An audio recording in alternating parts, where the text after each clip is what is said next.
falei para vocês hoje a respeito dos direitos autorais que todo artesão tem. Fez o seu artesanato, criou uma peça, você tem direitos sobre essa peça que você criou.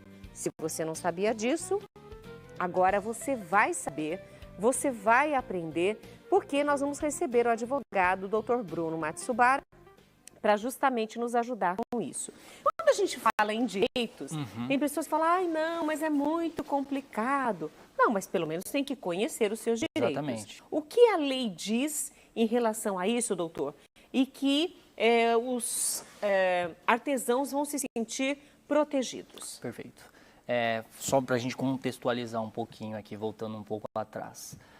Os direitos autorais, eles são protegidos hoje por uma lei específica, né, que é a Lei dos Direitos Autorais, que é a 9610 de 98, e ela faz ali toda a proteção dessas criações, né.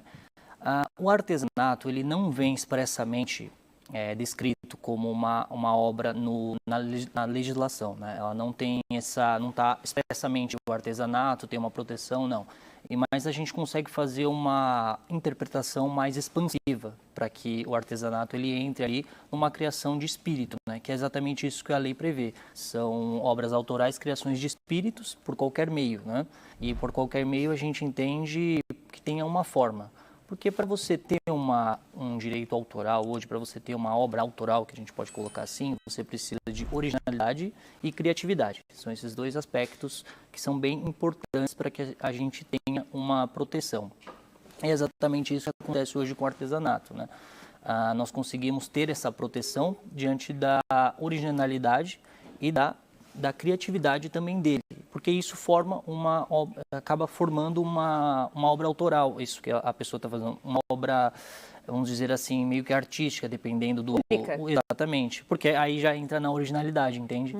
Então é nesse sentido que existe essa proteção desses direitos dos artesãos, e que muitos deles acabam não sabendo, né? Obviamente você tem a proteção, e ela elenca ali, a própria lei, ela elenca uma série ali de requisitos, né, para que a gente tenha essa proteção resguardada, né, do direito do autor, que a gente costuma colocar.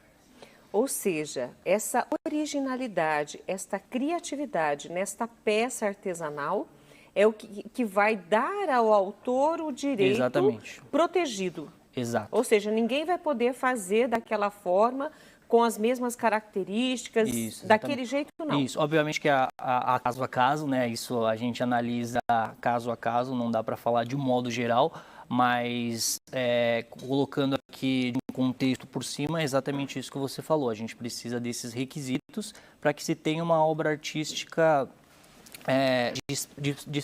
expressa, né, que a gente fala, por expressão.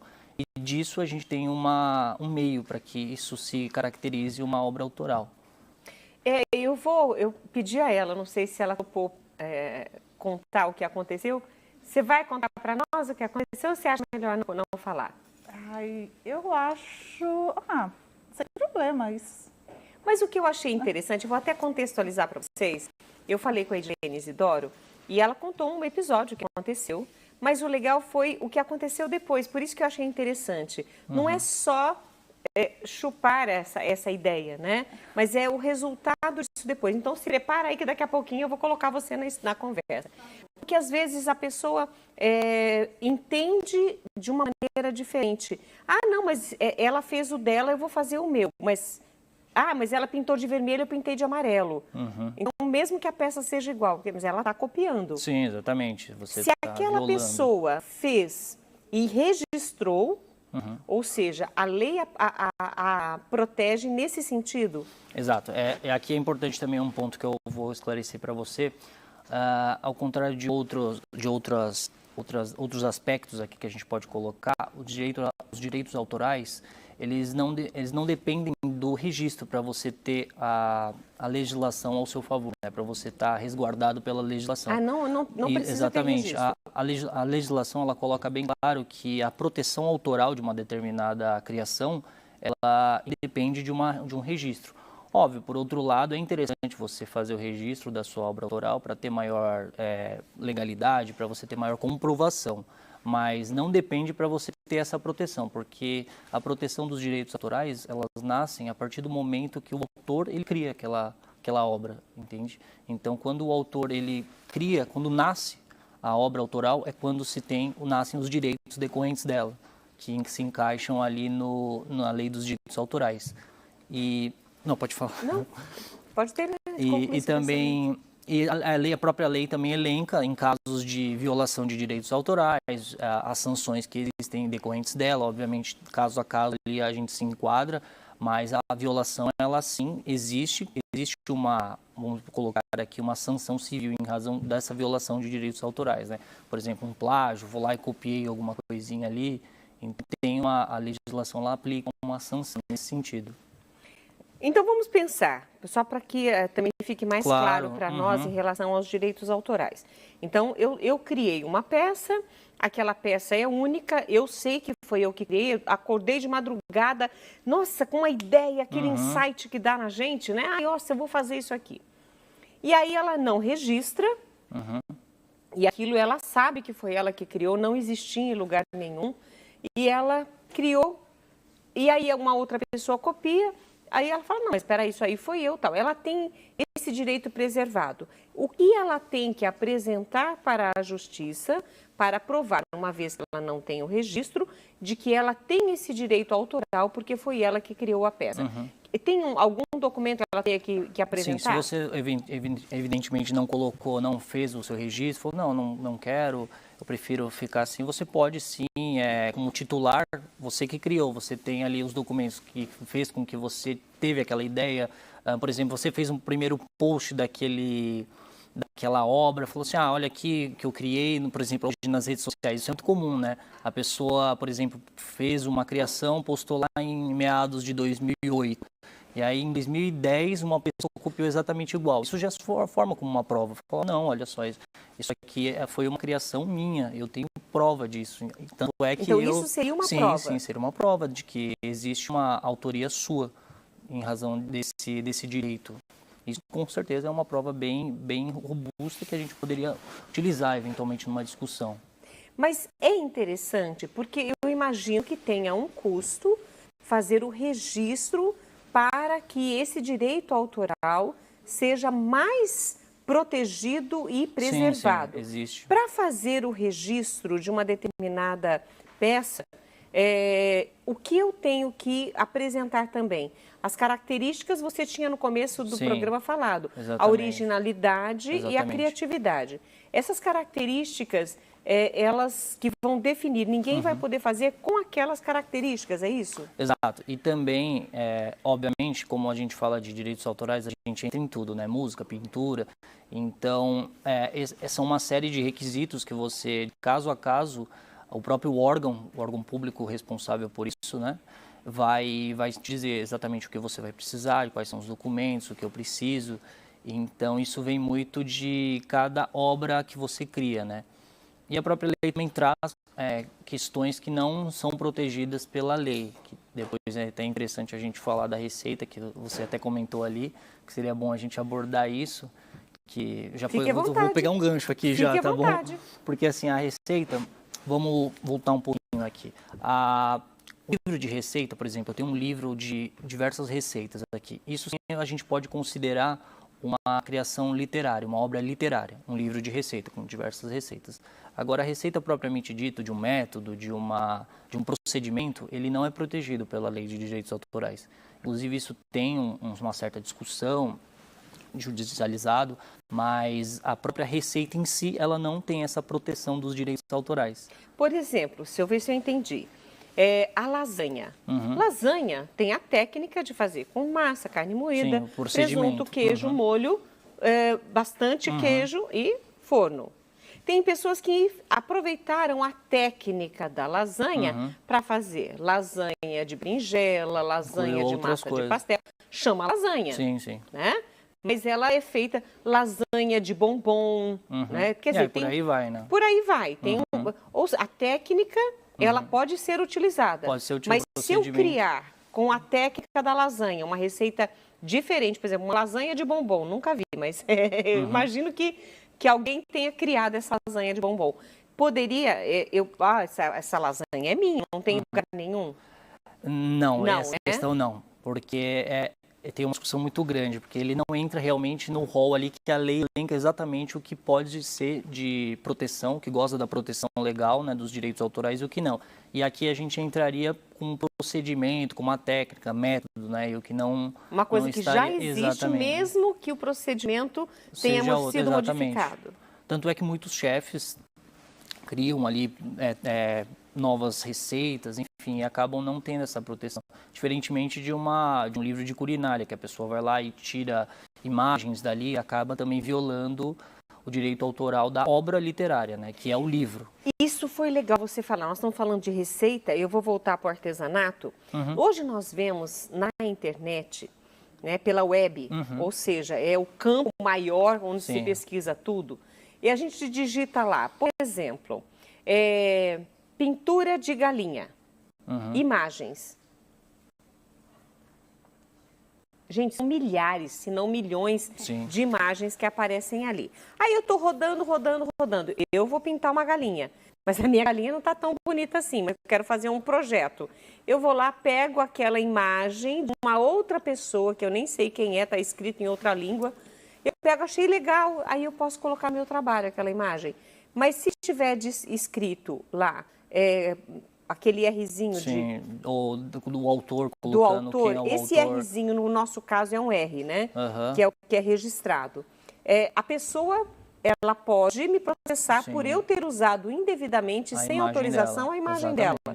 Exatamente, porque você não deu os créditos a ela e utilizou como uma forma de comercializar, né, conseguir êxito em cima daquele determinado trabalho. Porque, querendo ou não, o artista, o fotógrafo, ele teve um cuidado, por mais que a foto seja um pouco primária ali, a gente coloca, mas ele teve um ângulo, uma determinada forma de tirar, então aquilo ali... Perdeu um tempo Exatamente, fazendo isso, né? aquilo ali tem uma proteção, a legislação protege aquela foto.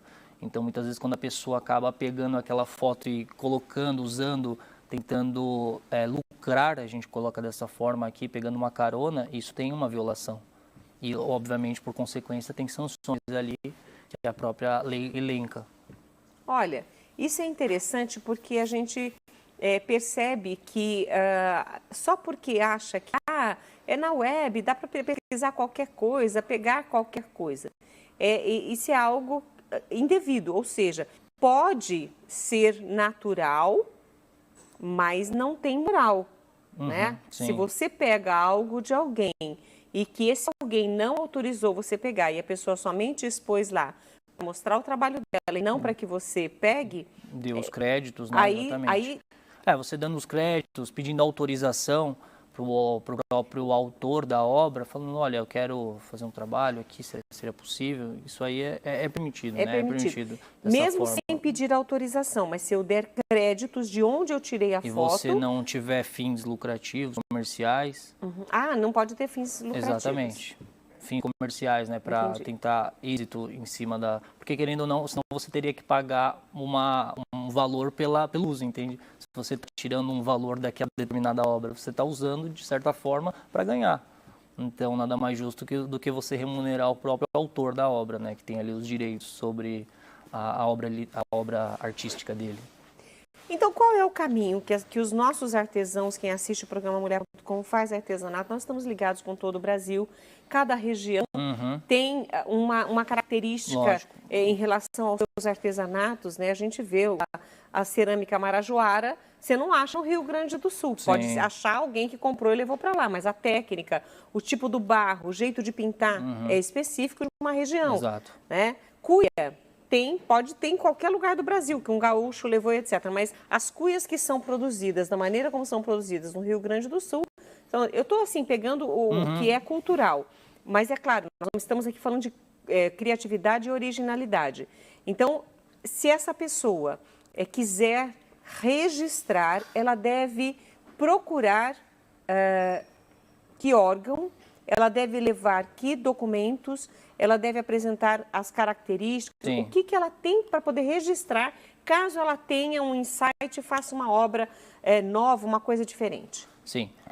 Dependendo de cada obra, primeiro você tem que analisar qual seria o que a pessoa quer registrar, né? Porque às vezes ela não entraria em uma obra autoral, entraria numa patente, dependendo de ter uma tecnologia por trás daquilo. Então vai muito de cada caso a caso, né? A gente não consegue ali delimitar exatamente o que fazer naquele determinado procedimento, mas via de regra o que você tem que fazer é realmente ou você mesmo procurar um profissional ou até mesmo enfim, procurar a ajuda especializada para isso, né? Porque é uma obra sua, né, da sua criação. E a legislação ela coloca alguns órgãos ali, que no caso é a Biblioteca Nacional, o Museu Belas Artes, que são órgãos ali que fazem o registro das obras autorais. Obviamente que uma música vai ter um procedimento diferente, uma obra literária vai ter um procedimento distinto, mas basicamente os órgãos que podem ser órgãos que podem ser levados a registros ali são esses aqui que a gente pode colocar, que é a Biblioteca Nacional, o Museu Belas Artes, que ficam no Rio de Janeiro mesmo, né? Mas existem órgãos regionais que a pessoa possa buscar essa informação? Porque eu estou pensando que nós estamos com todo o Brasil. Sim, Uma sim. pessoa não vai Não, de Manaus a própria para vir Biblioteca aqui no Nacional, Rio ou ela São Paulo. ela é muito instrutiva. Você pode, inclusive, tem procedimentos para quem quer entendi. fazer. É bem interessante. Onde dar uma ela encontra lida. essa informação? Na própria Biblioteca Nacional, você colocando lá, é um site que explica bastante coisa. Site. É que quando você fala biblioteca, o tempo todo falou biblioteca a gente nacional, acaba fiquei na pensando dúvida, né? no museu, no arcaico, né? Não, mas é... No físico, eu pensei no físico. Mas não, você coloca no próprio site ali, você vai ter uma série de informações que são bastante relevantes para quem está começando aí. É importante você estar atento a isso, ou se não procurar um profissional especializado para te ajudar, é sempre bom também, não ficar também só nos boatos, culto ali, porque acaba realmente influenciando, né? E é o que leva hoje as pessoas a cometerem erros. E o mais legal da nossa conversa hoje, né, aproveitando aqui, eu até vou vir aqui para colocá-lo na conversa também, é que o Dr. Bruno Hideki Matsubara, é Akagi que se fala o seu terceiro. Então, o Dr. Bruno Hideki Akagi Matsubara é que você sabe que você tem direitos e que eles estão protegidos. E nós queremos, claro, que muitos artesãos pelo Brasil todo sintam-se assim, olha, felizes. Poxa vida, a lei me protege de certa forma e é assim que eu quero continuar seguindo, criando, fazendo peças lindas. Doutor Bruno, muito obrigada por sua presença aqui. Eu que agradeço o convite. E eu espero que volte outras vezes com assuntos relevantes como esse de hoje para o nosso mundo aqui do artesanato. Com certeza. Eu que agradeço o convite. Muito obrigado.